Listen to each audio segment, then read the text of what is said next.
Buenas tardes. Nuevamente les saludo en nombre de la Universidad Estatal a Distancia, a todas las personas que están en la sala principal del Zoom de forma directa, nuestros estudiantes del seminario, a Ana Miranda, que está también con nosotros, que va a ser una de las expositoras del día de hoy. También un saludo cordial desde el Centro Agenda Joven en Derechos y Ciudadanía, todas las personas que trabajamos en él.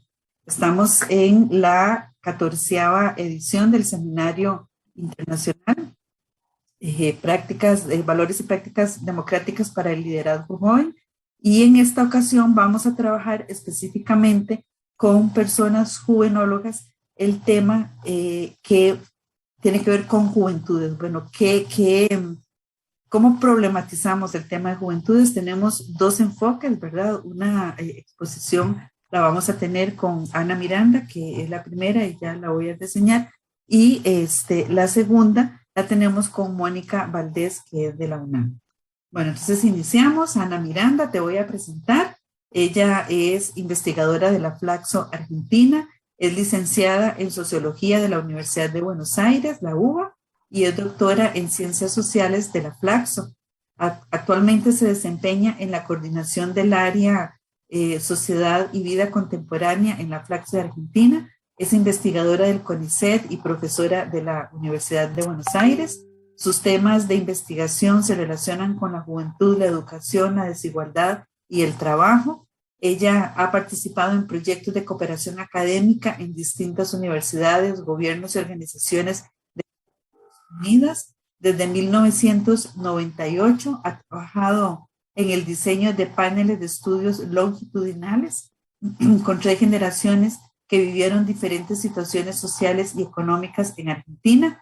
Ha escrito 8 libros, entre los más recientes están Entre la educación y el trabajo, la construcción cotidiana de las desigualdades juveniles en América Latina, que es del año 2018, acceso gratuito desde la Claxo, y Youth Inequality and Social Change in the Global South del 2019. Así es que sin más, Ana, te doy la palabra y muchas gracias por estar con nosotras acá. Hola, ¿qué tal? Buenas tardes para todos, todas, todes. Muchas gracias, Nora, nuevamente por esta invitación. Eh, Muchas gracias también al Centro Agenda Joven en Derechos y Ciudadanía por la posibilidad de mostrar parte de nuestro trabajo de investigación. Como bien se dijo en la presentación, yo, bueno, soy lo que se dice una juvenóloga. Empecé a trabajar con temáticas de jóvenes o juventudes alrededor del año 94, 95, y actualmente, bueno, soy parte del programa de investigación de investigaciones de juventud de la Flaxo Argentina, y ahí mismo tenemos, para quien le interese, quizás bastante producción, alguna formación específica en temas de juventud también para quienes estén interesados o interesadas, y bueno, también algunas cosas que tienen que ver con modelos de investigación-acción, que es parte de lo que hemos hecho en este último tiempo de forma más sistemática, digamos, y esto fue gracias al apoyo económico, pero también al soporte eh, intelectual y la colaboración de la IDRC de Canadá, básicamente a través de un proyecto que estamos terminando en estos días, que se llama Colectiva Joven, en donde pueden encontrar eh, bueno, distintas cosas, investigaciones, producciones escritas sobre inserciones laborales juveniles, economía popular, eh, también emprendedorismo social, bueno, y también datos estadísticos, algunos voy a mostrar aquí para América Latina, y quizás también un conjunto de producciones audiovisuales relacionadas con la divulgación y con también eh, el, el hecho de propiciar procesos de desestigmatización sobre juventudes en situación de vulnerabilidad. Bueno, sobre el final de la presentación lo puedo mostrar. Mi presentación de hoy es una presentación teórica en general, que es un poco el marco en donde nosotros desarrollamos estos proyectos. Y puedo compartir pantalla. A ver. Le pido al anfitrión, a ver si puedo compartir la pantalla. Ya mismo te doy Ahí estoy, permiso. perfecto. Ya estoy, ¿eh? Vamos a ver. Sí, yo creo que está acá. Ahí estamos. Ahí se ve, ¿no? Sí, ahí se ve bien. Perfecto. Y por alguna razón me quedó el traductor al inglés prendido, así que también el que tiene ganas de practicar un poco de inglés lo puede hacer. No sé si lo vieron, es una función la descubrí hace poco en un congreso. Me pareció muy increíble. Está en el Zoom. Está en el PowerPoint. Ok. Es increíble, sí, quedó así porque estábamos en un congreso internacional y éramos toda una mesa de latinoamericanos, pero entonces, bueno, no tenía mayor sentido hablar todos en inglés, pero sí había alguna gente que se metía que era de otros continentes, entonces dejamos esto puesto y funcionó increíblemente. Bueno. Sí, gracias, qué bien. Es increíble, ¿no? El avance de la tecnología. Así es. Bueno, como les decía, bueno, yo creo que en los estudios de juventud se registran dos trayectos, dos corrientes epistemológicas o dos corrientes, dos formas de encarar los estudios de juventud.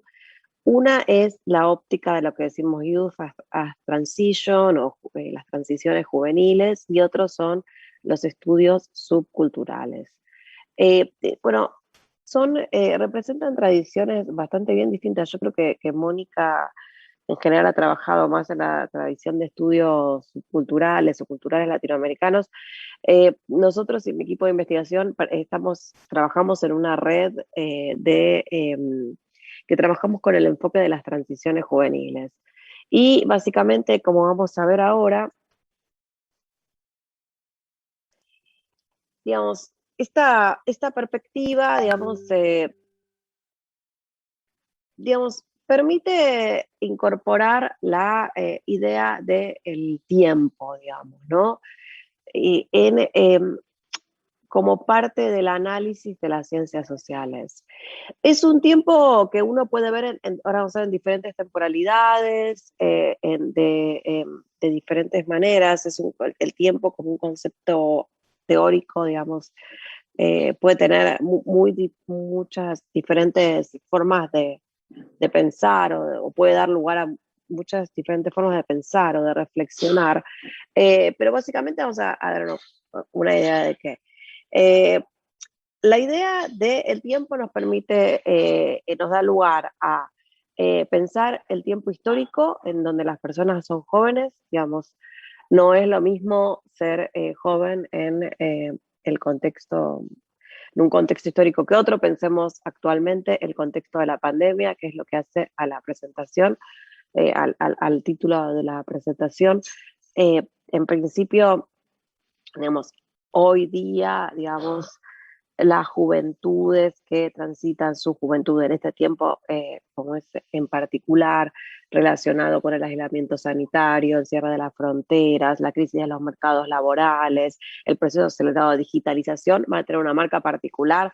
Podemos ver que esta marca particular se estudió por primera vez, por ejemplo, entre las personas que habían vivido la época de la crisis económica de los años 30, Estados Unidos, y bueno, y de esos estudios, que fueron los primeros estudios de la demografía social, apareció, como es justamente una idea muy vigente al día de hoy, que es la idea del curso de vida, digamos, ¿no?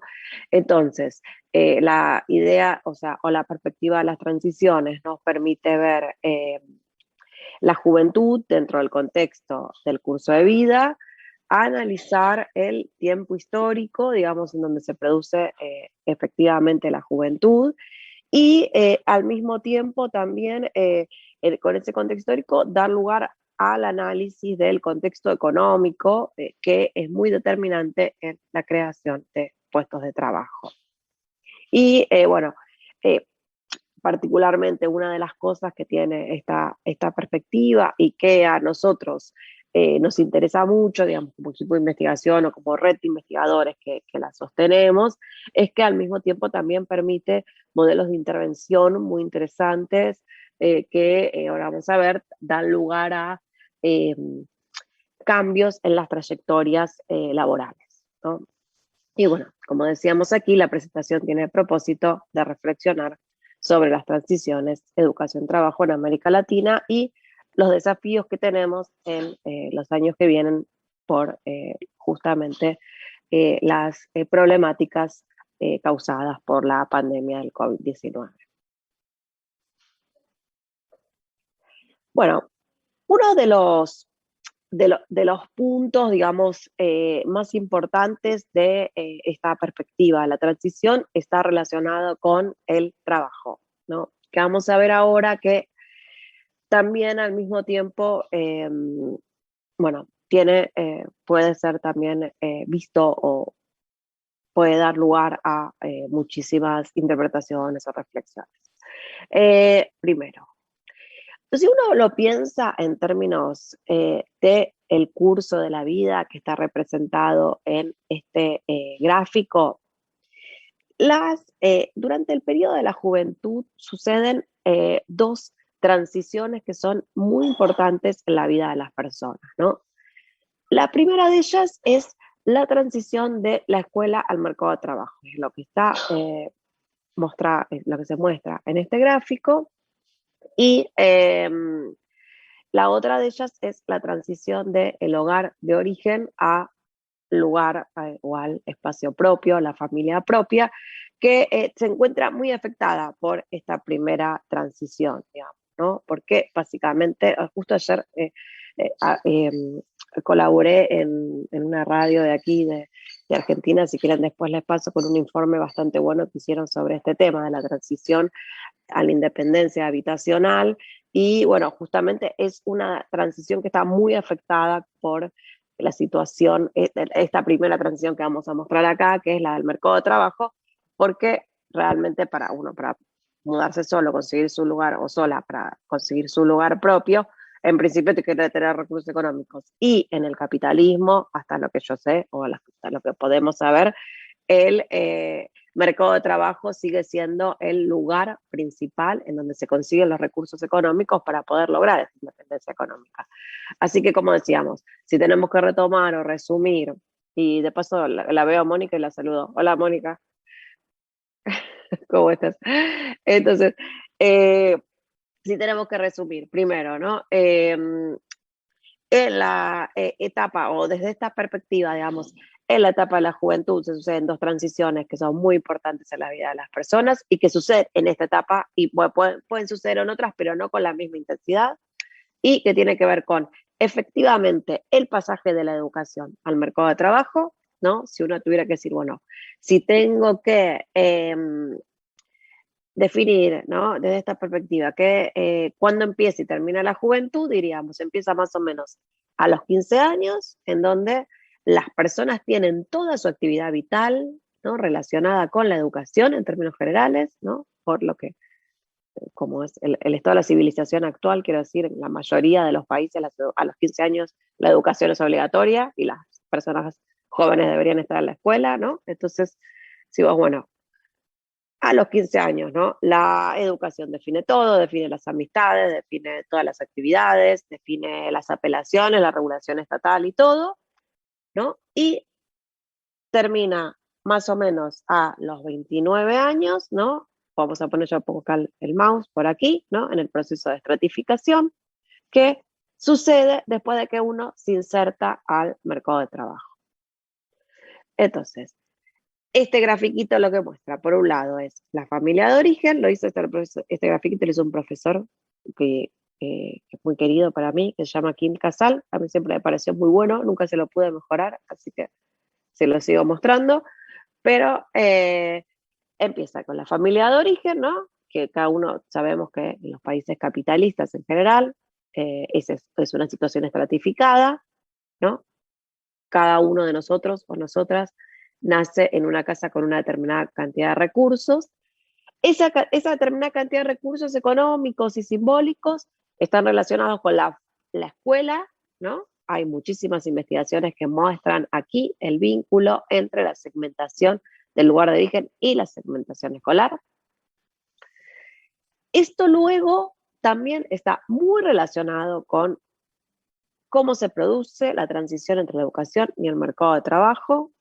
Quiero decir, por ejemplo, si nosotros vemos en nuestra América Latina, vamos a encontrar que hay algunas transiciones que son muy tempranas, que empiezan a edades muy tempranas, inclusive con situaciones de trabajo infantil, y algunas que terminan muy, muy tarde, ¿no? Por ejemplo, yo misma, por ejemplo, terminé de estudiar a los 35 años, ¿no? Entonces, hice una transición muy larga, entre la educación y el trabajo, finalmente, como actividad única.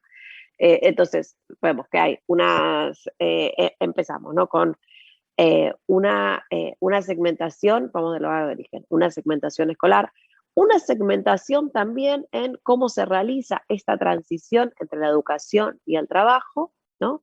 Y que es una transición que nos da un acceso a un segmento particular del mercado de trabajo, digamos, diferenciado, pero también en términos vitales, como decíamos antes, en relación a nuestra propia historia de vida, una historia de vida muy distinta, ¿no? O una forma demográfica muy distinta. Pensemos, por ejemplo, en alguna persona joven que tiene un hijo a los 15 años tempranamente, digamos, y que sale de la escuela y que se vincula al mercado de trabajo, tiene una forma de ese curso de vida muy diferente a, por ejemplo, otra persona que extiende su educación muchísimos años, que se queda viviendo en la casa mantenido por su familia de origen y que finalmente cuando llega al mercado de trabajo lo hace en un puesto de mejor calificación e ingreso, ¿no? Entonces, aquí por eso es que encontramos que como parte de este proceso se va a producir lo que se conoce como el proceso también de estratificación social, ¿no? Y es que finalmente en las sociedades capitalistas sabemos que hay una estructura de ocupaciones que paga salarios distintos y brinda también digamos, calidades, vamos a ver ahora también calidades laborales bien distintas. Bueno, esta teoría también, o este cuadrito, me parece bastante interesante porque marca dos factores que para mí son bastante importantes y que dan también bastante lugar al desarrollo de políticas, que tiene que ver con lo siguiente. En el cuadrito de arriba vamos a encontrar las experiencias vitales significativas. Estas pueden ser positivas o negativas, digamos, ¿no?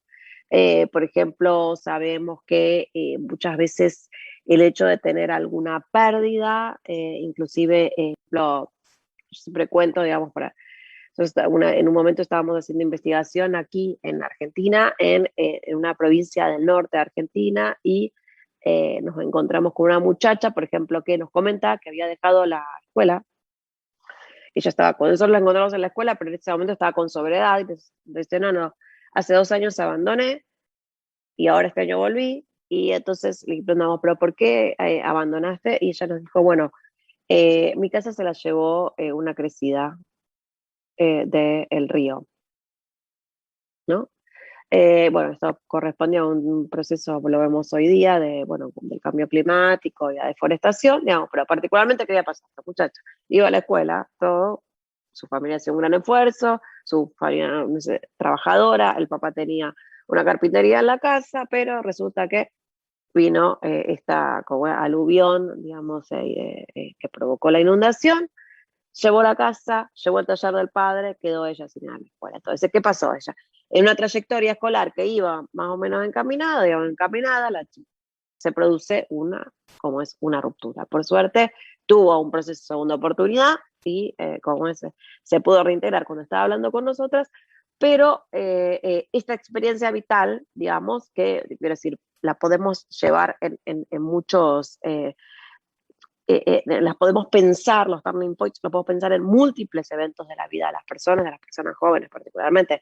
Pensemos, por ejemplo, que la principal causa de muerte en general de las personas jóvenes son accidentes de tránsito o muertes en riñas violentas, digamos. Entonces, eso quiero decir, estas experiencias vitales pueden ser negativas, pueden ser también positivas. Y aquí es donde da lugar a la intervención de la política. Cualquier política o programa que intervenga positivamente a través de brindar adultos significativos, digamos, o experiencias interesantes. Por ejemplo, pensemos en un proyecto que brinde dispositivos de vínculo, educación y trabajo, lo que también se conoce como pasantías o prácticas laborales, puede significar un quiebre positivo en las trayectorias.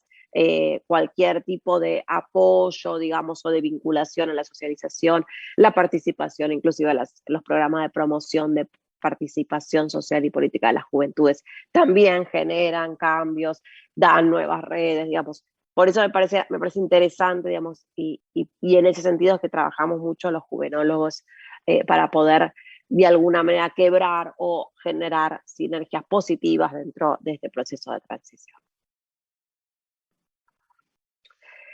Como decíamos, hay un tema que se viene discutiendo mucho, y esto tiene que ver un poco con específicamente el desarrollo de la teoría feminista y también al mismo tiempo, digamos, con las demandas particulares, digamos, de las mujeres, y que tiene que ver con incorporar las perspectivas de género dentro del análisis de estos cursos de vida, que hasta hace poco estaba más bien un poco, vamos a decirle, no opacada, pero bueno, al mismo tiempo, o sea, cuando pensamos, miren, si yo muestro la diapositiva anterior, vemos que aquí, en esta transición, solamente aparecen relaciones con el mercado de trabajo, pero no con el sector de los cuidados, ¿no? Entonces, en ese sentido hicimos, con una de mis compañeras, hicimos varios trabajos, ya de hecho hizo su tesis de doctorado sobre esto,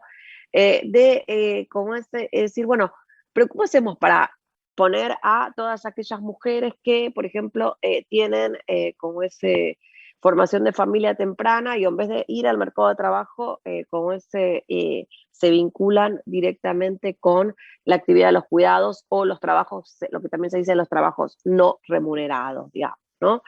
Y bueno, y en ese sentido trabajamos trabajamos bastante y bueno, aportamos, digamos, distintas formas de comprensión a esta temática y al mismo tiempo también volviendo a las temáticas, por ejemplo, de lo que puede ser nuestra propia incidencia o influencia en los procesos de toma de decisiones, sí nos interesó vincularnos, digamos, o proponer las perspectivas de género como parte de la formulación de políticas.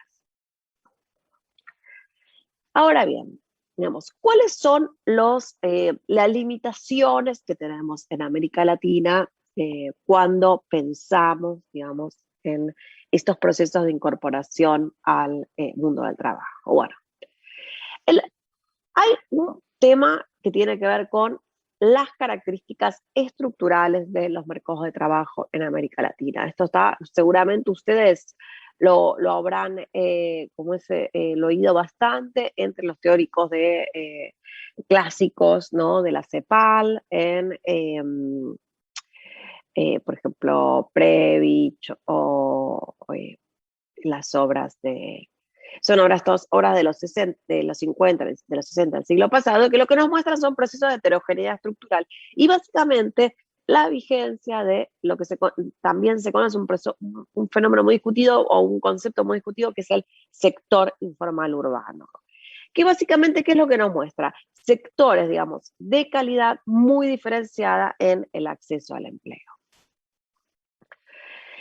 ¿Qué es lo que el sector el informal urbano significa, digamos, ¿no? El sector informal urbano es justamente un sector en donde no hay acumulación de riquezas. O sea, eso quiere decir, hay solamente una actividad de subsistencia, en general, autoempleo, por ejemplo, veamos todo el sector que puede ser de cuenta propia urbano, vendedores ambulantes, bueno, y distintas formas de autoempleo, digamos, que básicamente dejan en situación de vulnerabilidad a los trabajadores y las trabajadoras, básicamente por un nivel de ingresos inferior y por que es solamente como es autoempleo y subsistencia, es una situación en donde no hay, si no hay, como es ocupación activa, no hay ingresos y genera mucha vulnerabilidad. Lo que podemos ver aquí es una distribución de América Latina en datos del sector informal urbano, y en todo caso también vemos como las distintas lógicas de distribución en los distintos países, y podemos ver que Costa Rica, digamos, forma parte del sector con menor intensidad de informalidad, pero de todas maneras, puedo decir, son índices bastante importantes comparados sobre todo con los países de lo que se conoce como el norte global.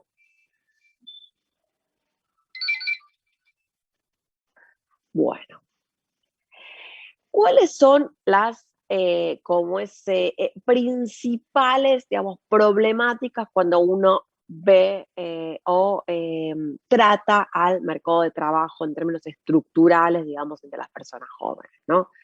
En este sentido, o sea, ¿qué es lo que vamos a encontrar? Primero, vamos a encontrar que más de la mitad de los jóvenes latinoamericanos entre 15 y 24 años trabajan en empleos no remunerados, informales o por cuenta propia, digamos. No hay una primera forma de inserción laboral que se da de forma muy precaria. Y la siguiente, y este cuadro es un cuadro que está un poco desactualizado, digamos, porque si uno ve los números de la pandemia son mucho más desoladores, muestra el porcentaje de desocupados y no activos y hay inactivos que al mismo tiempo no asisten a la educación. Esto quiere decir, también se nombra muchas veces con el término niní, a nosotros no nos gusta usarlo porque más bien, como dicen algunos colegas, más que niní son sin, o sea, son juventudes sin acceso al trabajo y sin acceso a la educación, pero lo que, digamos, sí nos está marcando es, y muy profundizado, digamos, ¿no? Hace poco estaba leyendo unos documentos y nosotros trabajamos acá con algunos datos de acá de Argentina muy como impactantes respecto de cómo afectó, digamos, cuáles son los índices, ¿no?, de inactividad general de las juventudes, producto justamente, digamos, del cierre de los sistemas educativos que se dio en estos años por el aislamiento sanitario y la falta de oportunidades por la escasa creación de puestos de trabajo.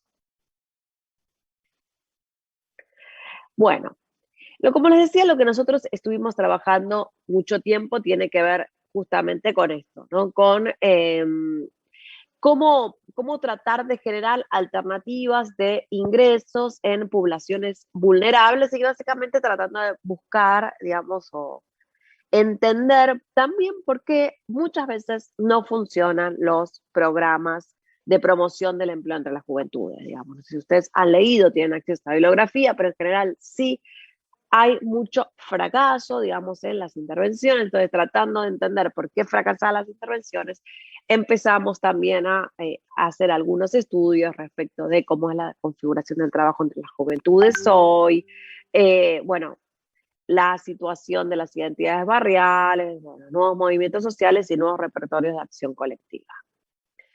Bueno, como les decía entonces, esto es lo que tratamos de trabajar en este último proyecto. Lo hicimos también junto con la Universidad de San Carlos, que es Sorocaba, en San Pablo, en el estado de San Pablo. Ellos trabajaron también con juventudes de lo que se dice la periferia en Brasil. Nosotros trabajamos aquí con bueno, aquí aparece como barrios marginalizados, estamos tratando de no usar esta expresión, más bien decimos barrios populares o barrios en situación, digamos, de segregación habitacional, digamos, ¿no? Y lo que tratamos justamente es de implementar una iniciativa y basada en evidencia de apoyo a la inclusión económica y desestigmatización, que les decía que sobre todo trabajamos con audiovisuales.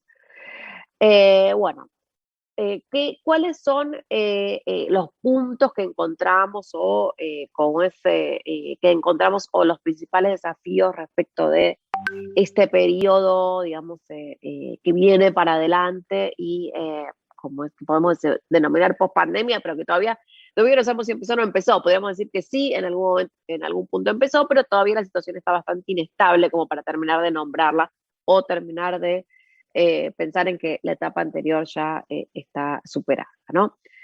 En primer lugar, lo que nos muestran los documentos es que el punto de partida en el 2020 ya era adverso respecto de las posibilidades de encontrar trabajo de las personas jóvenes y que se profundizó mucho con la pandemia. Que otra de las cosas que sucedió es que se profundizó mucho la intermitencia laboral y educativa. Es un colega acá que trabajó mucho, viene trabajando mucho estos temas, es un montón, y él siempre habla de, por ejemplo, de educación, decía, educación de baja intensidad, digamos, ¿no? Como producto de la desigualdad, digamos, que se observa ahí en este acceso, digamos, a la calidad educativa, ¿no? Y en este sentido, esto está bastante profundizado por la pandemia. Luego de eso tenemos que en todos los países de América Latina tenemos menos empleo para los jóvenes, pero también, como veíamos antes, menos jóvenes buscando empleo. Que, bueno, obviamente se produce una extensión muy fuerte de las transiciones entre la educación y el trabajo.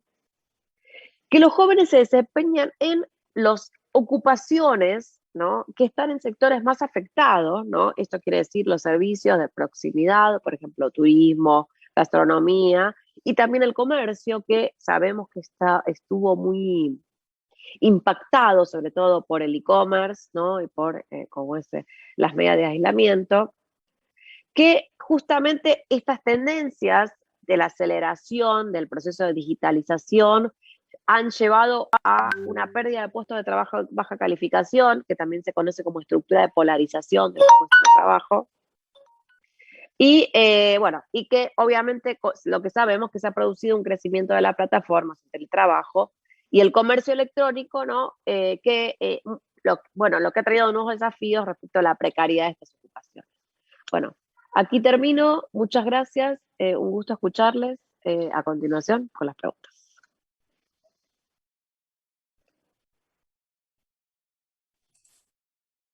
Muchas gracias, Ana. Realmente muy interesante, como siempre. Vamos a pasar a la sección de preguntas. Las personas asignadas, por favor. Sí, un momento.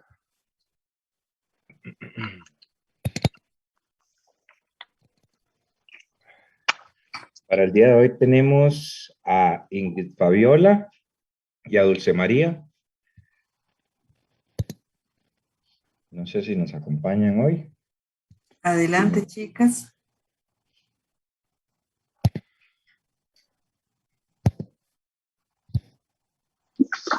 Dulce María, adelante. Hola, muy buenas tardes. Muy buenas tardes a todos. Para mí es un gusto el estar de nuevo aquí en una sesión más. Sin duda alguna, el tema de juventud es un tema bastante amplio y muy interesante. De hecho, es por el que estamos acá. Y pues para ninguno es un secreto que los jóvenes no, de cierta forma, tenemos muy limitadas las oportunidades, específicamente en una de las transiciones que Ana Miranda mencionaba, que es la transición de ser escolar a entrar al mercado laboral. Entonces, mi pregunta sería, ¿cómo se puede? Sabemos que las soluciones específicamente en este ámbito, pues, son paso a paso, pero cuando se requiere de iniciar para poder implementarlas, ¿verdad? Entonces, las condiciones que los jóvenes tendrían para poder mejorar este mercado laboral, específicamente porque las empresas, hablábamos ahí en una parte que es sobre lo que es la calificación de ingreso. A veces son una calificación de ingreso bastante grande cuando realmente la persona apenas está saliendo de una parte de estudio, y en muchos se exige el tener conocimiento de ciertas cosas que solo se adquieren a la hora de ya estar laborando. Entonces, sería de de que podamos platicar en relación a las soluciones que podamos implementar, porque también puede ser de parte de nosotros. Gracias. Gracias, Dulce. Entonces, no sé si nos acompaña Ingrid Fabiola, Jep. No, creo que Ingrid no se encuentra. Entonces, se abriría el espacio para alguna otra persona que tenga algún comentario, alguna consulta. James, adelante. Voy para prender la camarita. Hola. No, muchas gracias por la exposición. Realmente me encantó demasiado. Y de hecho, a lo largo de la presentación estuve pensando en el modelo de la educación dual, porque es como, ¿verdad? Una propuesta que creo que tiene una perspectiva más capitalista, ¿verdad? En la que quizás, y yo lo estaba viendo como una solución, ¿verdad? Como incluir a las juventudes, ¿verdad? En los, digamos, en las decisiones económicas, ¿verdad? Y en ese pensamiento, ¿verdad? Más de producción a edades tempranas, pero yo creo que la educación dual sería, o sea, tendría que haber, o sea, yo lo veo como una problemática, en parte porque se quieren incluir a estas poblaciones bajo una perspectiva técnica, ¿verdad? De ser un engranaje de una empresa desde pequeñitos, pero de cierta forma se puede ver bien porque sería incluirlos de una vez, por lo tanto, tendría más oportunidades por tener más experiencia. Entonces siento que como una contradicción, ¿verdad? Como que está bien, pero a la vez está mal. Entonces no sé cómo vos ves el modelo de educación dual y cómo podríamos darle algún tipo, ¿verdad? De cambio, algún tipo de modificación, ¿verdad? Para que realmente implique verdaderos beneficios para la población, en el aspecto más social, ¿verdad? Para su desarrollo como persona y persona trabajadora. Gracias. Gracias, James. Entonces, ahora le damos la palabra a Ana Miranda, perdón, hasta por 5 minutos para pasar a un segundo segmento de preguntas y comentarios. Adelante, Ana. Bueno, muchas gracias por las preguntas y también por la compañía. Primero, con lo que decía Dulce María, podemos enfocar tu pregunta de dos maneras, digamos. Si uno pudiera decir desde el punto de vista de lo que las juventudes pueden peticionar como programas o políticas de juventud, siempre está la posibilidad de peticionar a buscar por dispositivos o prácticas educativas que te den esa experiencia que justamente se pide muchas veces para el puesto de trabajo. Acá nosotros en Argentina teníamos siempre como decimos un chiste, una broma, que decía es jóvenes con experiencia, ¿no? Jóvenes recién salidos de la educación con experiencia. Bueno, no había forma de que puedan tener experiencia así como ese. Si eran personas jóvenes justamente y no habían trabajado nunca. Entonces, bueno, finalmente para eso hay muchos estudios y muchos programas que tienen que ver con esto, eh, em, de hecho, sí, yo creo que en Costa Rica estamos colaborando con uno de una fundación que es bastante interesante, digamos, que promociona prácticas educativo-laborales, es que está trabajando Dina Krauko, con ese como ese que promociona prácticas educativas laborales, pero creo que son en algún segmento particular del mercado de trabajo, pero digamos, si uno tuviera que decir, bueno, ¿qué recomendaría a las personas jóvenes? Es peticionar justamente o abogar por el desarrollo de estos programas de inserción laboral. Y luego, ya desde el punto de vista, eso sería el punto de vista colectivo, ¿no? Desde el punto de vista individual, yo lo único que puedo recomendar, siempre le recomiendo mucho a mis estudiantes y estudiantas, es que traten de vincularse a toda actividad vocacional o relacionada con lo que estén estudiando o el mercado de trabajo, porque esto finalmente es lo que les va a permitir luego empezar a construir esos vínculos o esos puentes con el mercado de trabajo, ¿no? Porque no es solamente una situación para todos, bueno, en general, estas situaciones muchas veces están muy relacionadas con esto que veíamos acá, ¿no? Los entornos significativos, las personas adultas que pueden acompañar para uno u otro caso, y las encontramos muchas veces a través del sistema educativo, ¿no?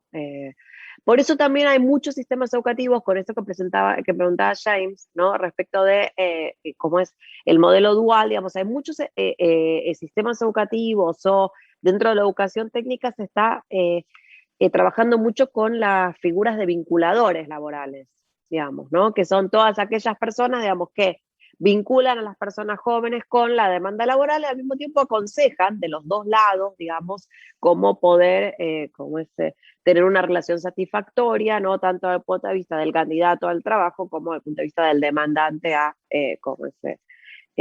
ocupar esa posición. Ahora, respecto de lo que decía James, vos decías del modelo dual, si a vos te interesa particularmente el tema, yo hace unos años escribí un artículo muy cortito que está en internet, lo puedo buscar por mi nombre, en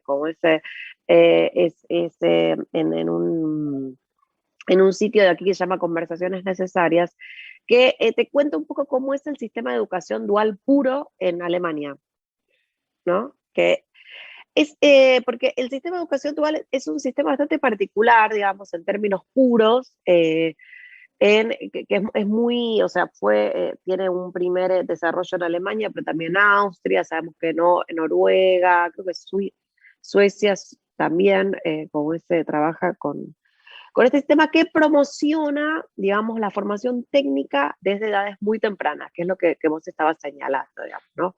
Ahí, bueno, podemos decir que hay algunos colegas que quizás piensan que esta, división del sistema educativo de la educación técnica bueno, en este sistema de oval puro es muy temprano y por eso en general lo que tratan de hacer es como generar vinculaciones con el sistema académico. Por ejemplo, hoy día muchos de los sistemas duales, a ver, para explicarlo en términos más generales, en general en estos sistemas duales uno llega, cuando tiene 11 años de edad, tiene que decidir si va a la rama. Bueno, en Colombia también hay algo así, hay un sistema vocacional de edades tempranas. Uno decide si va a la rama académica o va a la rama profesional. Y si va a la rama profesional, luego tiene algunas dificultades para ingresar a las carreras académicas universitarias, ¿no? Pero sí, uno sigue la educación técnica, tiene acceso a un sistema de, como es alternancia entre la educación y el trabajo, que brinda una calificación laboral muy buena para conseguir trabajos, industriales y bien pagos, digamos, ya una vez salido o terminado el secundario. Es un modelo que está en Alemania, está en contexto, en constante revisión, pero yo sí lo que marcaba en ese estudio es que no solamente depende del sistema educativo, ni siquiera también de las empresas, sino depende de una cultura, digamos, de diálogo social que finalmente es propiciada por el Estado y sostenida durante mucho tiempo, digamos, por instituciones estatales. Digamos, ¿no? Cuando uno ve cómo se definen los puestos en estos sistemas duales solidificados, digamos, se conversan entre sindicatos, empresarios y autoridades educativas, y entonces eso es también lo que sostiene y mantiene vigente este programa, ¿no?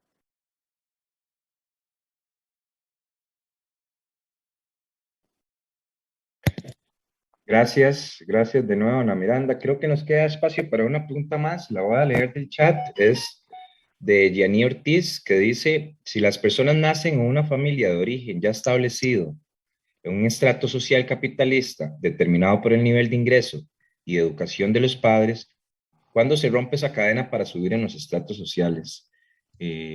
Adelante, Ana Miranda, por unos 3 minutos para ir cerrando. Gracias. Bueno, aquí depende mucho justamente de que se puedan generar las condiciones para que este mecanismo de movilidad social ascendente pueda ocurrir. Digamos, en América Latina tuvimos procesos sustantivos de movilidad social ascendente en los 50 y en los 60, vehiculizados en general por el sistema educativo. Pero para todo esto sí sabemos y nos la ha mostrado, sobre todo los procesos de principio de los 2000, digamos, ¿no?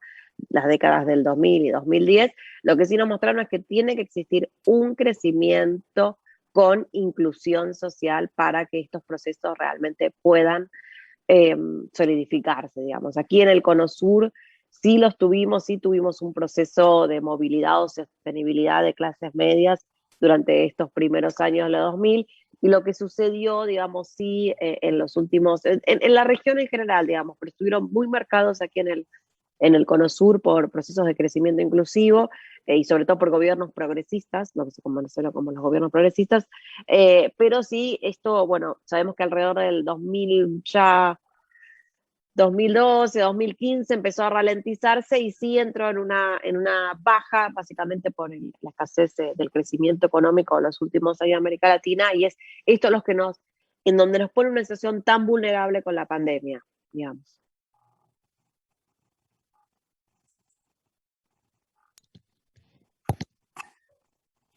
Creo que Gracias. acá, ¿verdad, Michael? Ya no hay más observaciones. No, correcto, ya la primera expresión. Ok, perfecto. Bueno, Ana, pues agradecerte nuevamente tu participación, tu conferencia, el compartir con las personas de este seminario que representan a muchos países de América Latina, todo lo que vos has investigado y has estudiado. Te invitamos a que continúes con nosotros la siguiente hora y media más. Y bueno, le doy el paso a Michael para que presente a nuestra siguiente expositora, a Mónica, a la que saludo cordialmente. Le doy la bienvenida también. Aprovecho antes de... Un gusto, Mónica, querida. Y al igual que Ana, media hora de exposición y otros 10 minutos para el intercambio con los y las estudiantes. Un gusto, Ana, y bienvenida, Mónica. Bueno, muchísimas gracias a Mónica Valdés de la Universidad de la UNAM de México por acompañarnos esta tarde. Ella nos va a exponer sobre el estado de las juventudes en Latinoamérica. Mónica Valdés es socióloga por la Universidad Nacional Autónoma de México con estudios de especialidad en Sociología de la Juventud. Actualmente maestrante en la Facultad Latinoamericana de Ciencias Sociales Flaxo en el programa de Políticas Públicas Comparadas. Ha trabajado como consultora del Organismo Internacional de Juventud para Iberoamérica, el OIJ, en la impartición de diversos cursos sobre políticas públicas, planeación y juventud. De 1996 al 2007 fue subdirectora de investigación del Centro de Investigación y Estudios sobre Juventud y editora de la revista Jóvenes del Instituto Mexicano de la Juventud. Formó parte del equipo del Seminario de Investigación en Juventud de la Universidad Nacional Autónoma de México del 2008 al 2013. Ha trabajado en la edición de múltiples trabajos sobre el sector juvenil, entre los que destacan la coordinación de las encuestas nacional de juventud 2000 y 2005.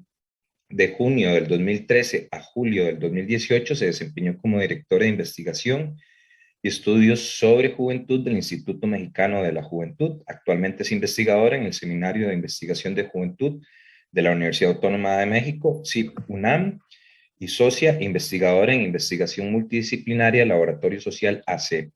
Sus áreas de interés y trabajo son participación política en jóvenes, políticas públicas, sistema de información, evaluación y seguimiento, presupuestos públicos y federalismo.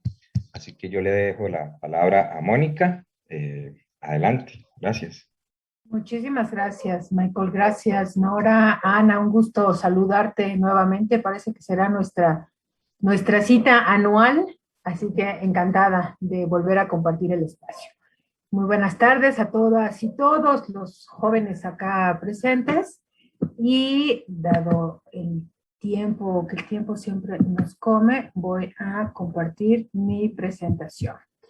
Bien, un poco en sintonía con lo que presentaba Ana, ¿no? Me resultó importante, previo, ¿no?, a hablar de todos los retos que enfrentan los jóvenes en América Latina, digamos, con una triple desventaja, dado el contexto de pandemia que aún tenemos y nos parece que llegó para quedarse, ¿cierto? Un virus que ya será recurrente entre nosotros y del cual no nos podremos deshacer fácilmente. Entonces, los impactos en el último año y medio ha sido grave. Ya algunos datos de los que presentaba Ana nos dejan ver esa situación. Pero ¿de qué hablamos, cierto, cuando hablamos de jóvenes? El texto, uno de los textos que les compartí para lectura, curiosamente es un texto que sale de investigadores, de historiadores, que de un tiempo a la fecha han iniciado procesos de investigación histórica justo sobre jóvenes. Y resulta revelador, ¿no? Cómo establecen justo de manera cronológica y sintónica con la época que deciden estudiar, dependiendo del artículo que pudieron revisar. Les recomendé la introducción de manera particular, justo para entender de qué hablamos cuando hablamos de jóvenes, ¿no? Guillot, muy rápido, ¿no? Son, creo que, 4 debates importantes que tenemos que tener claros. Primero, que justo, son históricamente construidos. No es lo mismo hablar de los jóvenes en la Grecia antigua, cuando no existían ni siquiera los jóvenes, ¿no? O remontarnos a otras épocas, como yo acabo de ver una serie fantástica que se llama el Imperio Otomano. Un joven que para nosotros de 19 años pudiera ser un aún, realmente viene a impactar de manera importante, ¿no?, lo que sucede en el Imperio Romano de Oriente. Entonces, el momento histórico importa, ¿no?, dado, por supuesto, las claves de las condiciones socioeconómicas, las condiciones sociales y demás. Son, relacionales, ¿no? Estamos hablando que el sujeto joven se construye gracias a las relaciones que hemos ahora denominado intra e intergeneracionales. Es decir, los jóvenes existen en tanto existe la niñez o existe el periodo de la adultez, ¿no? Esto que ya revisaban con Ana, de las transiciones de las personas en distintos momentos y etapas de su vida, definen de manera crucial quién se es joven, cómo se es joven y cuándo se deja de ser joven. Karen, ya. La adscripción a un territorio,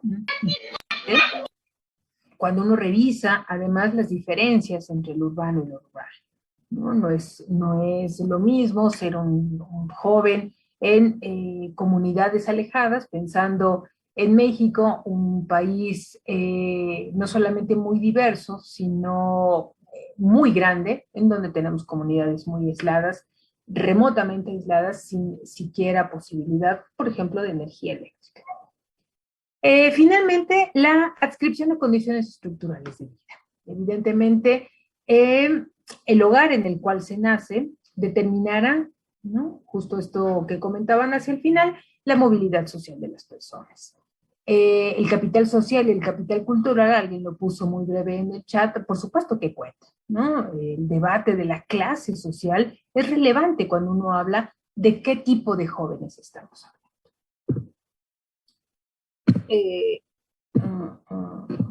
No avanzo. ¿Avanza? Listo. Entonces, aclaremos conceptos.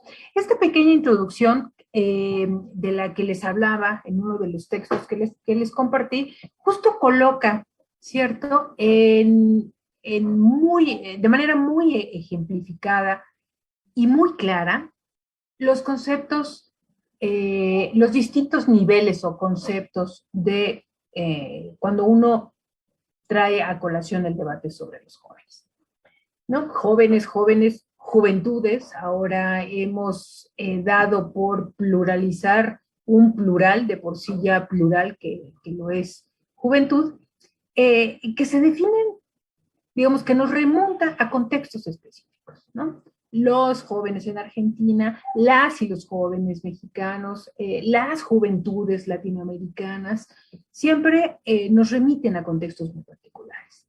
Cuando hablamos de la juventud, ¿no?, debemos tener mucho cuidado. Es decir, cuando hablamos de la juventud debemos adscribirnos más a un concepto teórico, a un debate más conceptual, que nos puede llevar justo a hablar de las transiciones o las trayectorias o los ciclos de vida y las etapas de vida de cierto conglomerado poblacional. Y a mí me gusta más hablar de la condición juvenil, ¿no? Justo me parece que es una premisa que nos permite hacer alusión a esto que se coloca en el texto, a las múltiples formas de vivir y representar la juventud, ¿no? Otra vez, el tema es este tema de las representaciones es muy importante, es muy relevante, ¿no? Nuestras sociedades latinoamericanas han representado a la juventud de determinada manera. La prensa, la televisión y por supuesto el mercado representa a la juventud de determinada manera. ¿No? Los contextos son fundamentales, ¿no? La consideración a los distintos momentos y desarrollos comunitarios, locales, nacionales, globales, etcétera, etcétera. Entonces, ¿cómo tener en cuenta, ¿cierto?, estos distintos niveles conceptuales cuando hablamos de jóvenes, de juventud, o de este grupo etario que comparte ciertas condiciones que lo hacen ser joven? Muy bien. ¿Desde dónde miramos a lo juvenil? ¿No? Y hay también una serie de cuatro debates también, vistos, ¿no?, desde algo que hemos denominado como el adultocentrismo, que es regularmente la mirada hegemónica, ¿no?, la mirada patriarcal de lo que está sucediendo con los jóvenes. ¿Y cuáles son estas miradas? ¿No? Me parece que son relevantes 4 en este momento, justo para debatir lo que a continuación les presentaré, que es concebir lo juvenil como una etapa transitoria, ¿no? Algo que se ha denominado en la literatura como la trivialización de la etapa juvenil. ¿Qué significa esto? Es una enfermedad que se cura con el tiempo, ¿no? Ya pasará, es así, es eso, ¿no? Es una etapa transitoria que finalmente vendrá la adultez y se acabarán los problemas. El otro discurso que está más en sintonía siempre con esta idea que le sonará muy, muy recurrente de los políticos, ¿no?, de nuestra clase política en América Latina, que es la posposición, que es hacer referencia a que los jóvenes son y serán siempre la esperanza, ¿no?, en el futuro, son los que gobernarán este país en algún momento, bueno, nuestros países en algún momento, y son la esperanza, ¿no? Tenemos esta idea de no son del presente, ahora se están formando, están en otra cosa, ¿no? Eso, pospongamos sus deliberaciones y su ejercicio de poder y de decisiones en el presente.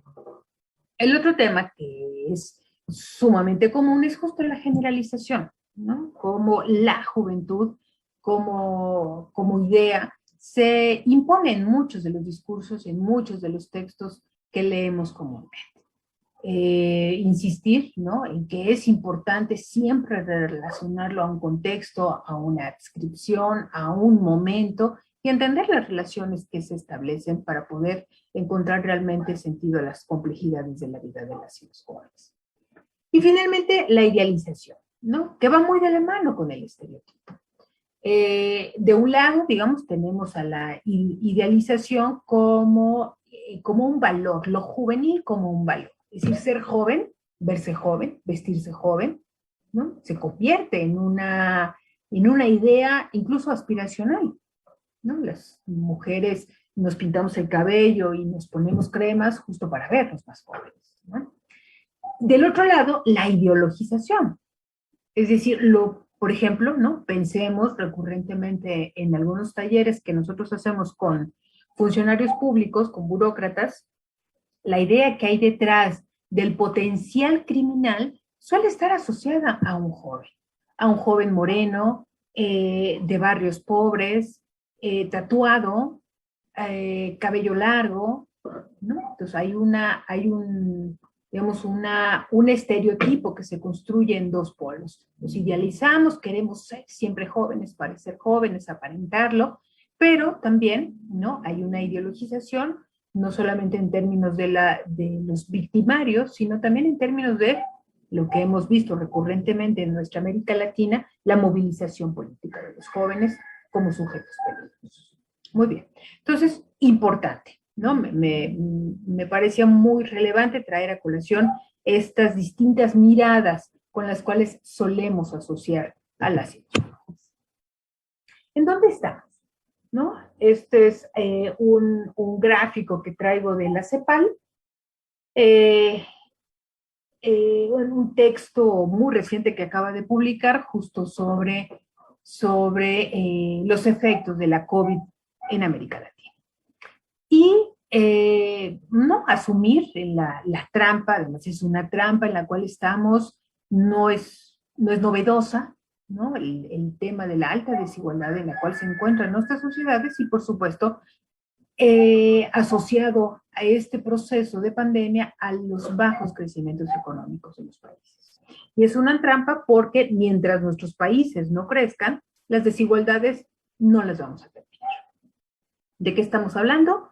De la alta desigualdad, que tiene que ver no solamente con la concentración del poder, ¿no? Sino justo con las distintas concentraciones económicas de decisiones y de deliberación.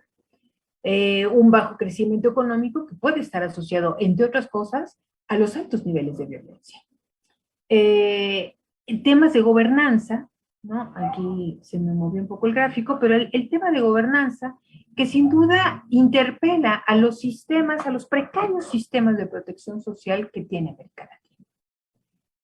Los sistemas de protección social que siempre están todavía vinculados al empleo formal, empleo que es cada vez más escaso, ¿no? El trabajo digno, dice la OIT, en donde las prestaciones asociadas a mi labor, mi actividad laboral son cada vez más escasas. Y finalmente, el tema de la baja productividad asociado a algo sobre el cual poco hemos discutido. Si siempre discutimos sobre las condiciones de ingreso, las condiciones de los hogares, digamos, las condiciones materiales y económicas, bienestar, pero pocas veces nos detenemos a unas variables también fundamentales en esta trampa de la desigualdad, que es el bienestar subjetivo, ¿no? Las percepciones finalmente sobre la desigualdad.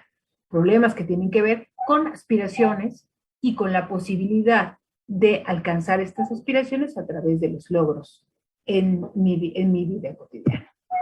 Muy bien.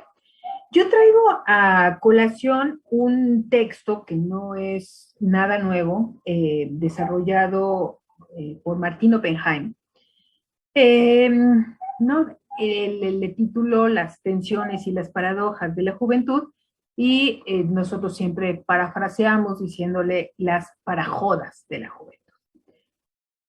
Mezclo aquí algunas de los debates iniciales que hizo Martín cuando estaba al frente de las unidades de investigación en la CEPAL, y mezclo algunas otras cosas que hemos venido como actualizando y renovando en estas paradojas.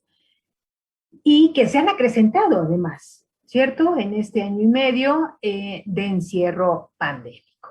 ¿De qué estamos hablando? ¿No? ¿Cuáles son las tensiones? La primera tensión es, tenemos a grupos de población con más y mejor acceso a la educación, ¿no? Una de las principales variables, lo comentaba Ana, de movilidad social ascendente en las primeras, no sé, de mediados del siglo pasado, hacia finales, justo fue el tema educativo. Y ahora nuestras generaciones jóvenes duplican y hasta triplican las tasas de escolaridad de sus padres y sus abuelos. Sin embargo, tienen menos acceso al empleo, ¿no? O sea, las tasas de escolaridad formal se han elevado de manera exponencial y de manera sostenida. Sin embargo, los jóvenes duplican y hasta triplican las tasas de desempleo de los adultos. Y esto aparejado con una devaluación educativa. Es decir, lo que alcanzan a estudiar las y los jóvenes nunca es suficiente para ingresar a un mercado laboral formal. No solamente por falta de experiencia, sino porque siempre les hace falta algo. Entonces, viene aquí una variable que últimamente he estudiado yo, que es justo la premisa de la capacitación laboral. Que empezamos por habilidades duras, ¿no? Y terminamos ahora en habilidades blandas, pero nunca es suficiente. La segunda tensión o paradoja tiene que ver con el acceso a información, luego entonces, sin embargo, menos acceso al poder, ¿no? Las redes de información y de comunicación, que ahora están mucho más al alcance de todas y todos, los jóvenes parece absolutamente, completamente, perdón, natos, ¿no? Como nacieron para tener a los dispositivos y los aparatos electrónicos en sus manos. Sin embargo, a pesar de tener en sus manos cantidades ingentes de información y de conocimiento, no acceden a los espacios de toma de decisiones y de liberación de la sociedad. La siguiente paradoja, más expectativas de autonomía, ¿no? Contra menos opciones para materializar. ¿De qué estamos hablando? ¿No? Los jóvenes han absorbido y interiorizado lo que la sociedad ha construido en términos de lo que es ser moderno o posmoderno. Sin embargo, ¿no? Chocan en realidad con los factores concretos de su vida cotidiana. Ingresos precarios, sin seguridad social asociada a su desempeño laboral, y por ejemplo los créditos, ya no se diga para viviendas, los créditos para el consumo suelen estar o negados o con altas tasas impositivas que los hacen, por supuesto, inaccesibles. La cuarta paradoja. Están mejor provistos en términos de salud, es decir, sabemos que el periodo de ser joven en cualquier persona suele ser el periodo mucho más saludable. Sin embargo, no está reconocida su morbilidad específica. ¿De qué estamos hablando? ¿No? Están asociados a riesgos específicos, ¿no? Riesgos sanitarios específicos, pero que están poco cubiertos por nuestros sistemas de salud. Accidentes, ¿no? Por ejemplo, la segunda causa de muerte en México para los jóvenes varones suelen ser los accidentes. Agresiones, ¿no? El uso nocivo de drogas, las infecciones de transmisión sexual y todo el tema de embarazo no deseado. Suelen ser, ¿no? Digamos, riesgos o enfermedades asociados a estos comportamientos que están poco reconocidos y además poco cubiertos por nuestro sistema de salud. Hablemos de un caso específico, por ejemplo, los abortos, ¿no? ¿En qué países y en qué condiciones las jóvenes que no desean un embarazo realmente pueden practicarse un aborto? Siguiente tensión. Son más dúctiles y móviles, pero al mismo tiempo están más afectados por las trayectorias laborales migratorias inciertas, ¿no? Los jóvenes suelen tener trayectorias laborales movibles, se mueven constantemente en distintos empleos, en distintas empresas, ¿no? Tratando de encontrar siempre las mejores posibilidades y opciones. Sin embargo, también frente a estas restricciones de poca movilidad laboral, se encuentran, ¿no? Los procesos migratorios a su alcance, que suelen ser inciertos, que suelen ser ilegales, que suelen ser procesos complicados. Ya lo revisaban el martes pasado con Juan Carlos Narváez, que tuve oportunidad de seguir su transformación de distintas agregaciones culturales, ¿no? Entonces, así vemos pasar a los punquetos, a los escatos, a los rockeros, a los militantes, etcétera, ¿no? Todo lo que ustedes quieran y manden en una concepción que se ha denominado como las culturas jóvenes. ¿No? Asociados a una estética, asociados a un proceso de consumo, de consumos culturales, porque no solamente es ropa, es música, es maquillaje, ¿no? Es literatura, etcétera, etcétera. Sin embargo, ¿no? Estas identidades o estas culturas suelen dialogar muy poco con las otras culturas que existen y en las que se desenvuelven. Por ejemplo, la cultura escolar, ¿no? La escuela es de las instituciones más añejas en nuestra sociedad desde el siglo XIX y que dialoga muy poco con las culturas juveniles. No hay un reconocimiento a las y los jóvenes en los centros escolares. Existen los estudiantes, pero no los jóvenes. La siguiente tensión. Están más aptos al cambio productivo, pero más excluidos de esto, ¿no? Esto se acompasa, por supuesto, con el tiempo, esto que mencionábamos antes sobre el diálogo tan natural con la tecnología, con la información, con esto que hemos denominado la sociedad del conocimiento, etcétera. Sin embargo, este mismo ritmo no ha crecido de manera sintónica, ¿no? Con su incorporación en otros, digamos, en otros sistemas de deliberación productiva, ¿no? Siempre ocupan los jóvenes los escaños más bajos, en las cadenas productivas suelen ser los obreros, los cargadores, los ayudantes de. Siguiente tensión. Tienen un lugar, siguen teniendo un lugar muy ambiguo en las políticas públicas. Y, por supuesto, no han sido protagonistas de los cambios de las mismas, ¿no? Este tema de que siguen siendo objeto de las políticas, sin embargo, en todas nuestras constituciones se han convertido en sujetos de derechos, ¿no? Algo muy parecido a lo que está pasando con las infancias, ¿no? Los infantes han dejado de ser objeto del derecho a ser sujetos de derecho. Y este cambio, la política pública no lo ha adoptado. Es decir, no hemos creado los mecanismos necesarios justo para incorporar sus voces en la construcción de la política pública.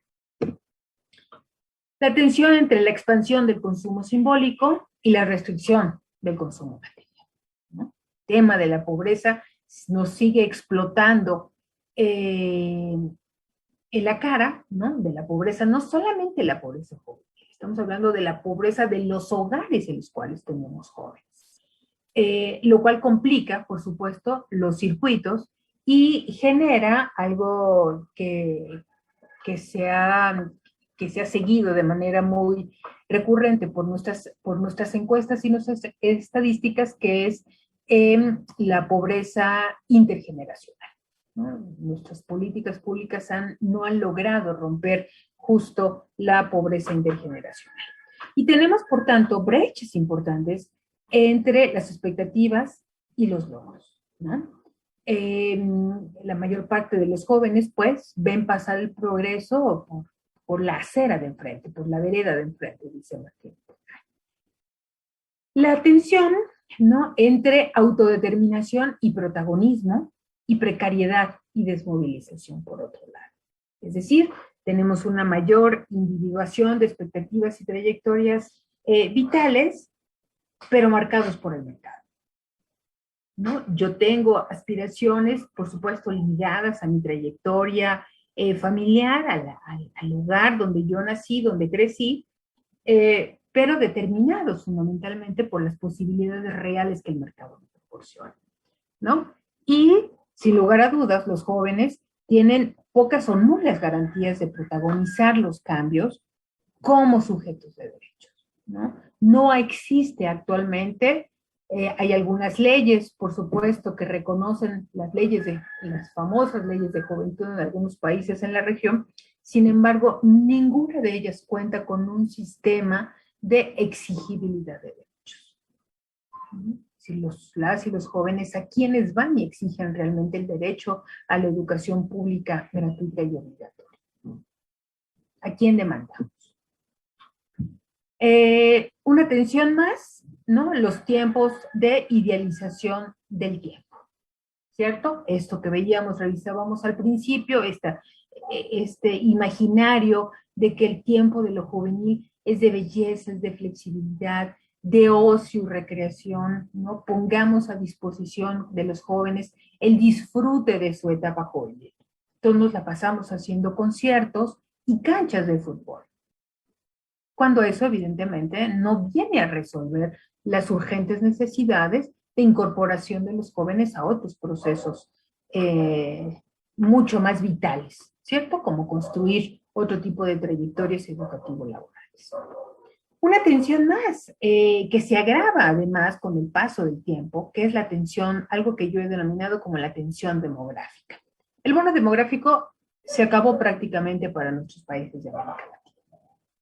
De algunos mucho más antes que después, ¿no? Centroamérica está todavía en alguna bonanza al respecto, pero se va a terminar. Y ningún país en América Latina ha colocado los cimientos necesarios para aprovechar este bono demográfico.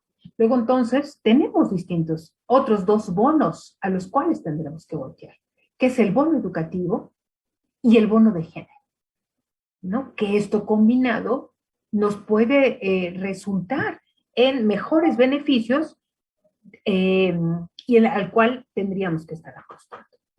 Evidentemente hay una complicación importante en nuestros países que tiene que ver con todo el sistema de pensiones y los sistemas de seguridad social y de salud, ¿no? Nuestras sociedades van a envejecer y finalmente estos tres sistemas podrán verse muy afectados con el paso de los años, ¿no? El sistema de pensiones, en el caso de México, es un sistema que está completamente quebrado. No hay manera de seguir sosteniendo, más que con deuda, las pensiones de quienes ya se han jubilado. Para terminar, 3 pensiones más y terminamos. El tema de las politocracias. ¿De qué hablamos, no? Lo político de la vida cotidiana. Hemos visto a los jóvenes de manera recurrente, sobre todo en el Cono Sur, ¿no? Cómo han protagonizado distintas causas locales, nacionales, globales, ¿no? El medio ambiente, por supuesto la violencia contra contra las mujeres, las chicas de Chile. Las tesis han repercutido de manera importante a nivel global, no solo a nivel de América Latina. Sin embargo, otra vez, ¿no? Esta tensión entre la distancia de las otras posibilidades de posición en la escena pública. ¿En dónde está la deliberación y las posibilidades de acceso al poder para las y los jóvenes, ¿no? Seguimos sin poder verlo. Junto esta paradoja, el discurso de la democracia, ¿cierto? Tenemos muy interiorizado el discurso de lo normativo, el tema de los derechos humanos, los derechos sociales, políticos, económicos, culturales y todo lo que queramos sumarle a estos nuevos procesos importantes, relevantes que han sucedido en América Latina. Otra vez, ¿no? Sin embargo, y a pesar de ser reconocidos como sujetos de derechos, no existen espacios reales de deliberación democrática, ¿no? O sea, reales, tangibles y en los cuales los jóvenes realmente podamos interactuar. Finalmente, juventudes deconstruidas. ¿De qué estamos hablando? ¿No? Las identidades sexuales, las identidades anticoloniales, antipatriarcales, generacionales, afros, postcoloniales, etcétera, etcétera. Poco reconocidos, ¿no? Con muy pocos diálogos realmente en la escena pública. Ahí voy. 2 cosas muy rápidos para los últimos minutos, ¿no? Algo ya, de hecho, me trajo esto ayer, un minutito. Los análisis y las apuestas de política pública. ¿Qué hacemos con todas estas tensiones y paradojas, ¿no? Y me gustó mucho lo que puso Juan en su presentación hacia el final, Juan Carlos Narváez, el tema holístico, ¿cierto? Si tenemos que ver todo esto, tenemos que abogar por políticas que tengan inclusión social, educativa, laboral, cultural, política, económica y todo lo demás que a ustedes se les ocupa. ¿Cómo lo hacemos? Un nuevo debate, que no es tan nuevo, pero que ha cobrado relevancia en términos del análisis de política pública, por lo menos lo que yo estoy haciendo últimamente, que tiene que ver con la interseccionalidad. ¿De qué estamos hablando? Del reconocimiento de todo esto en los sujetos, ¿no? Es decir, no solamente se trata de mujeres y hombres, se trata de identidad de género, de identidad sexogenérica, ¿no? Otra vez, no es el mundo binario. Edad, por supuesto, importa y es súper relevante. El origen social, la clase social, si las personas tienen o no alguna discapacidad, el capital social y el capital cultural que yo tengo, el lugar de residencia indiscutiblemente, el lugar del cual yo vengo y todo el titipuchal de brechas de desigualdad. ¿no? Cuando hablamos de brechas no solamente es hablar de las brechas de género, ahora más que nunca es indispensable hablar de las brechas digitales, ¿no? Muchas de nuestras convocatorias y de las cosas que hacemos pasan por el mundo digital. Y quienes no acceden a ella, ¿dónde están? En fin, acá lo dejamos para el debate. Muchísimas gracias. Ha sido un gusto compartir esto con ustedes. Muchísimas gracias a usted, Mónica. Personalmente me siento muy asombrado por todo lo que usted nos compartió en este pequeño momento sobre juventudes, muy enriquecedora. Vamos a pasar a un periodo de preguntas y comentarios. En este caso teníamos asignadas primero a Mirta Gutiérrez y luego a María José Aguilar con su pregunta o comentario. Entonces, hasta por minuto y medio. Adelante, Mirta. Hola, saludos desde Honduras. Bueno, a mí me gustaría más que una pregunta, quizás pregunta comentario, es hablar un poco porque siempre se hace referencia cuando hablamos de juventudes o los grandes movimientos pues del Cono Sur. Y realmente pues yo vengo de una experiencia de juventud y estudiantil desde el 2011, 14, 15, con una explosión en Honduras sobre el movimiento estudiantil que tuvo, bueno, gran solidaridad por parte de organizaciones como la CLADE, la UCLAE y todas esas, porque, bueno, tocar este tema es como revivir muchas situaciones, sobre todo que pasamos las juventudes en estos países latinoamericanos y que aunque estemos en una misma región, cada país pues tiene sus propias características, sobre todo en Honduras, ¿no? Que después lo digo porque a pesar de que nosotros luchamos, además de con todas esas desigualdades estructurales de un sistema que lo reproduce, un modelo, pues también nos enfrentamos a otros problemas que se vienen en consecuencia de esto. Por ejemplo, el ser joven en Honduras es sinónimo de ser un criminal, es decir, quien aquí se moviliza por sus derechos, ya sea por el tema de salud, por el tema de educación, prácticamente hay legislación para criminalizar y judicializar estudiantes, sobre todo nosotros en el contexto del movimiento estudiantil en el año 2016-2017 tuvimos hasta 275 jóvenes a nivel nacional criminalizados por la defensa de la educación pública. Además de todo esto, se aproximó a una crisis 2017 postelectoral donde la juventud también pues se manifestó en las calles con un movimiento social y los jóvenes fueron asesinados en las calles por la defensa de la democracia. Entonces, ante un contexto como estos que estamos viviendo en América Latina y sobre todo en la región centroamericana, realmente creo que los retos son más allá, ¿verdad? Siento que estamos ante una política de militarización, de criminalización, de judicialización de gobiernos de derecha, de gobiernos conservadores que van hacia el retroceso de los derechos fundamentales y sobre todo de la condición de ser joven. Y termino con una frase que me gusta mucho, que es que ser joven y no ser revolucionario es una contradicción hasta biológica. Gracias Mirta. Le damos la palabra a María José Aguilar. Adelante.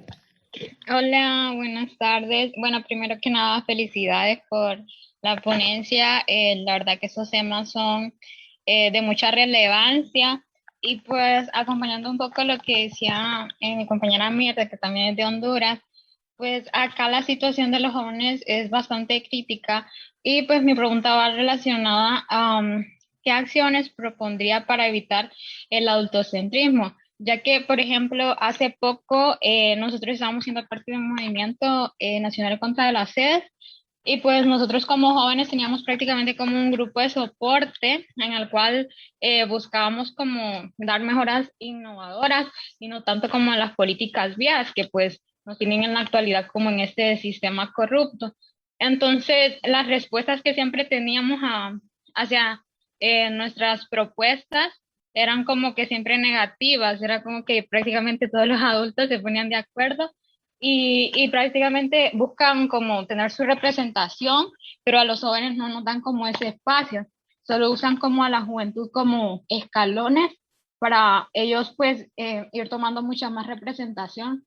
Entonces sí me gustaría como que saber prácticamente qué técnicas podríamos utilizar como jóvenes para ir evitando el adultocentrismo. Gracias, María José. Voy a darle la palabra por un minuto a Sergio, que levantó la mano. Entonces, adelante, Sergio, antes de pasar la palabra a Mónica. Y finalmente vamos a ver, pero después de esto le doy la palabra a Mónica y podríamos darle después la palabra a Andrés. Adelante, Sergio. Buenas tardes, espero que estén bien. Hablando sobre juventud, es muy parecido el panorama en Nicaragua con el de Honduras. Estoy escuchando a la representante de Honduras y es como que esté pasando igual que en Nicaragua. Lo complicado que aquí en Nicaragua, si un joven quiere tener participación en la parte privada y estatal, no se puede. Se traba. Nosotros, ella toca un tema muy importante que a veces los jóvenes nos ocupan para escalar. Aquí le decimos valla de contención. Los jóvenes somos valla de contención.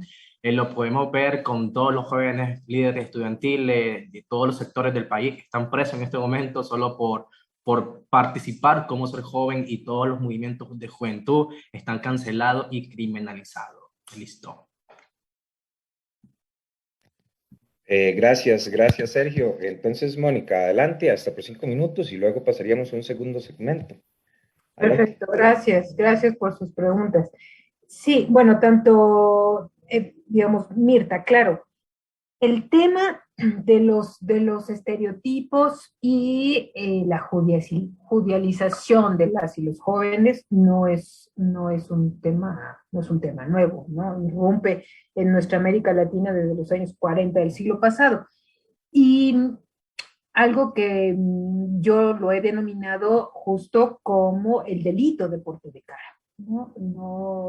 No es si tengo yo o no, soy o no soy culpable, simplemente tengo cara de sospechoso por ser joven. Eso es cierto, eso forma parte de los estereotipos que se han venido generando y creo yo reafirmando continuamente en nuestros países, ¿no? No importa la época, no importa el contexto, siempre me parece a mí que el asunto de la justicia, de la criminalización, y me parece que más ahora los jóvenes se ven envueltos en tramas y redes, por ejemplo, de narcotráfico. Y siempre hay un chivo expiatorio, ¿no? Decía Carlos Monsiváis, el escritor mexicano, es el chavo expiatorio, ¿no? Chavo como símil de joven. ¿Cómo decir qué derroteros son los que tendríamos que estar apuntalando al respecto? Y lo sumo con lo que pregunta María José, ¿qué hacemos con los adultos finalmente, ¿no? Un trabajo que en algún momento hicimos en México desde el gobierno nacional era justo que fueran los funcionarios públicos quienes entendieran cómo hacer política pública para jóvenes, ¿no? No se trata de capacitar a los jóvenes, se trata de capacitar a los funcionarios para entender las lógicas en las cuales se están desarrollando los jóvenes. Lo cual es de suyo complicado, porque hay que remover no solamente, digamos, viejas ideas y procesos culturales complejos bajo los cuales se toman decisiones, sino también crear al mismo tiempo, ¿no? Los espacios. Decía María José, pero es que no nos dan espacios. Bueno, no esperen a que se los den. Esto no va a suceder nunca. Y en todo caso, sucederá en términos de los esquemas que ya conocemos. ¿A qué me refiero? A los espacios juveniles, las canchas juveniles, la Casa de la Cultura Joven, el concierto joven, el festival joven, y todo lo que se les ocurra con el adjetivo joven, ¿no? Pero decía una amiga mía, es como tener el salón de colores, ¿no? Allá, lejos, fuera de mi espacio como adulto de decisión. No, lo que nosotros necesitamos es irrumpir en estos espacios de decisión y que no sea el espacio de lo juvenil lo que nos marque, sino acá. ¿Cómo se hace? Yo diría, interpelen en toda América Latina tenemos institutos de juventud, feos, bonitos, grandes, más grandes, con poco o con mucho presupuesto, pero ahí están. No, estas instituciones que dicen estar del lado de los jóvenes, me parece que tienen que estar tomados por ustedes sí o sí, ¿no? Es decir, no esperen a que les den los espacios, creemos los espacios. Si son con diálogos, por supuesto, es mucho mejor. Y claro, Sergio, ¿no? Los jóvenes han sido botín político siempre, ¿no? Llegan los momentos de las elecciones en nuestros países, en cualquier nivel, y de pronto irrumpen los jóvenes en las grandes concentraciones políticas, ¿cierto? Así va a ser, ¿no? Y me parece que seguirá siendo, no vamos a poder romper eso. Pero que, digamos, los jóvenes entiendan el juego político y, por supuesto, hagan suyas las demandas y las agendas de los candidatos en términos de lo que ellos están esperando. Hay varias experiencias en América Latina al respecto, ¿no? De mientras los candidatos hacen campaña, las redes de jóvenes, de organizaciones y no organizaciones, se acercan a los candidatos a que firmen y avalen las propuestas que vienen de las y los jóvenes, más o menos legitimadas, y que las hagan suyas, que las incorporen. Luego entonces se pueden hacer realmente mecanismos de exigibilidad con el candidato que realmente gane cualquier cosa, una diputación, una gubernatura, una presidencia de cualquier nivel. Creo que hay que entrar también a esos juegos reales de decisión y de deliberación democrática. Es lo que tendría por aportarles en este primer espacio. Gracias, Mónica. Andrés, creo que levantó la mano, Andrés Ramos.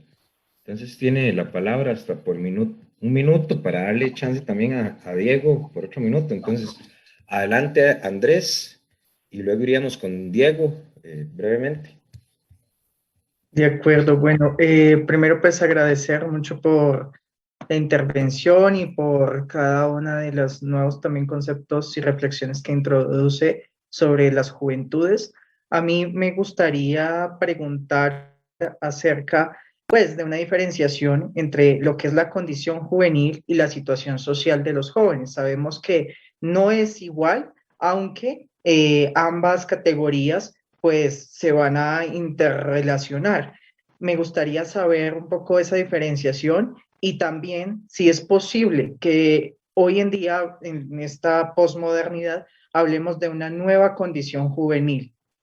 También me llama mucho la atención cuando nombra el hecho de que los jóvenes, las juventudes, no están participando en espacios decisorios. Entonces, ¿a qué se debe esto? ¿Se debe al adultocentrismo quizás? Muchas gracias. Gracias, Andrés. Entonces, seguía Diego, un minuto, por favor, y luego pasaría a Mónica con la réplica final. Adelante, Diego. Gracias, Michael. No, buenas tardes, Mónica. Realmente yo quisiera aproximarme, sí, desde un nivel de incidencia, pero creo que desde un punto fundamental que usted señalaba dentro de su exposición, y es la sociedad del conocimiento, también denominada sociedad red, que a mí me parece que es un punto de aproximación donde podríamos entender esta incidencia política al entender que a las juventudes se les cataloga como nativos digitales, y si lo vemos desde una visión más crítica, ¿verdad? Desde los aparatos ideológicos del Estado y otro montón de cosas, podríamos encontrar posibles respuestas en esta línea de por qué hoy para las juventudes es más difícil encontrar como esos espacios de incidencia. Entonces no sé si podría realizar una cierta aproximación de esta sociedad del conocimiento, que algunos, incluso yo personalmente, tengo mis recelos con el tema de la posmodernidad, ¿verdad? Yo creo que las características siguen siendo las mismas de la modernidad, lo que cambia es ciertas formas, pero creo que por ahí, si poder hacer una relación en esos aspectos, me parecería fundamental. Gracias, Diego. Adelante, Mónica. Bueno, haremos un esfuerzo porque de Telegrama sale muy complicado y son súper relevantes sus comentarios. A ver, condición juvenil y situación social. No, espero haberte entendido, Andrés. Justo, digamos, la condición social siempre nos va a remitir a las formas y los mecanismos realmente existentes en las cuales las y los jóvenes se expresan, sienten, viven toman decisiones, etcétera. Evidentemente, ¿no? La condición juvenil está enmarcada por la situación social en la cual están conviviendo y viviendo las y los jóvenes a los cuales hacemos referencia. No nos podemos salir de nuestra situación social en la cual estamos, ¿no? De nuestro país, de nuestro universo. Hay una nueva condición juvenil en términos de la posmodernidad. Yo también tengo mis reservas con el asunto de la posmodernidad, pues porque, digamos, estas lecturas tan europeas de la realidad de pronto son como una camisa de fuerza para nuestras lecturas latinoamericanas, ¿no? De estos debates postcoloniales, digamos, dan cuenta también de el lugar en el cual se genera el conocimiento, es muy relevante, ¿no? La geografía en la cual, desde la cual vemos a digamos, desde la cual interactúa la teoría es muy relevante, ¿no? Por eso estos debates, por ejemplo, sobre las generaciones. Eres la generación Z, Y, X, de cristal, es decir, no son realidades que van acordes con nuestra realidad latinoamericana, ¿no? ¿Por qué? Porque no tenemos jóvenes con esos niveles de adquisitivos, ¿cierto? De tecnología, de dispositivos, de autos, de fiestas, de reventones, es decir, no. Me parece que hay que tener cuidado con esas categorías y sí interrogar, ¿no? A las condiciones reales, digamos, de existencia en las cuales estamos reproduciendo las ideas de qué es ser joven y qué no es ser joven, ¿no? María José apunta algo muy interesante en el chat. ¿Qué hacemos, no? Finalmente las y los jóvenes reproducen el conservadurismo que en algún momento seguramente criticamos. Y yo diría, pues claro, es decir, no esperemos, ¿no? Que sean algo distinto a lo que son nuestras sociedades. Nuestras sociedades son profundamente conservadoras y tradicionales. Muy. ¿Qué tipo de jóvenes esperábamos ver? Revolucionarios, mucho más intensos en sus propuestas y sus apuestas. Puede ser, ¿no? Pero no siempre ha sucedido así y no sucede con la mayoría. El asunto de la sociedad del conocimiento, muy bien, Diego, sí, cierto, ¿no? Cuando hablamos de sociedad del conocimiento, sociedad de la información, de pronto pareciera que son unos lentes de análisis potentes, muy interesantes, por supuesto, pero que se vino al traste, me parece que está mucho más cuestionado estas concepciones justo en esta época en donde la pandemia nos obliga a estar permanentemente conectados y en donde es más que evidente que no todos podemos estar permanentemente conectados, ¿no? O sea, implosiona esta sociedad del conocimiento para algunos, no para todos, ¿no? O sea, los que damos clases, realmente cada vez que terminamos la clase damos gracias a Dios porque no nos quedamos sin internet, porque llegamos al final de la clase. Entonces, ¿cuál sociedad de la información? ¿Quién tiene acceso realmente a la información, ¿no? Y cómo, lo más importante es desde dónde desmenuzamos la información, cómo saber realmente qué información es relevante, es buena, es válida, es verdadera, pues, ¿no? Para ser más kantianos.